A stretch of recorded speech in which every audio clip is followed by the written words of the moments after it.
আজকে কার্টসি ভিজিট রাজ্যপালের মাননীয় রাজ্যপালের সাথে, এবং আজকে যে আমাদের এখানে কাউন্সিলে ইলেকশন হয়েছিল চেয়ারম্যান এবং সিএমের, এটা জানাতেই আমরা এখানে সবাই এমডিসি মিলে, আমাদের হনারেবল এমএলএ স্যারও আছেন, এবং সবাই মিলে এখানে কার্টসি ভিজিট ওনার সাথে দেখা সাক্ষাৎকার জন্য আমরা এসেছি।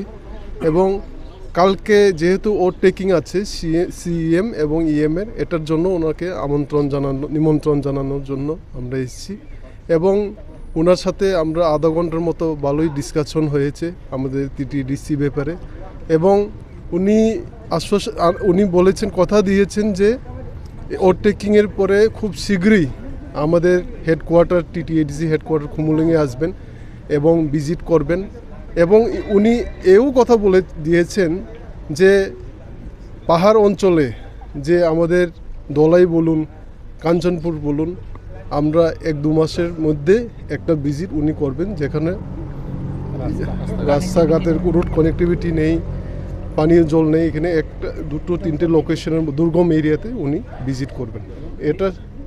এটার জন্য আমরা টিটিডিসিকে ভালো মতো গাইড করবেন, এবং বিগত 5 বছরে যেটা উনি করতে পারেননি, এই 5 বছরে উনি যথেষ্ট হেল্প করবেন, টিটিডিসিকে দেখবেন, ইনি এটাই কথা দিয়েছেন।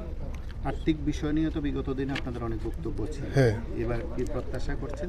দেখুন, আজকে তো আমাদের কার্টসি ভিজিট, গভর্নর আমরা হিজ এক্সেলেন্সি বলেছেন যে কয়েকদিন পরে আমাদের আবার এক্সিকিউটিভ সিএম চেয়ারম্যানের সাথে ইএমের সাথে উনি আবার ডাকবেন, আমাদেরকে দেখা করবেন, তখন আমরা আরও ভালো মতো কথা বলবো।